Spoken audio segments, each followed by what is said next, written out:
నలుగురు కలిసి నాలుగురాళ్లను ఆడిన ఆటే గుర్తుందా? చిన్నతనమంటే కొంటతనమేలే, ఎన్ని ఏళ్ళైనా తీయని జ్ఞాపకమే.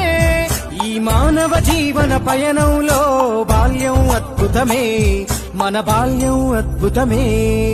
వీరి వీరి గుమ్మడి పండు వీరి పేరేమి, తాగుడు మూతలు దండాకోర్ వీరి పేరేమి.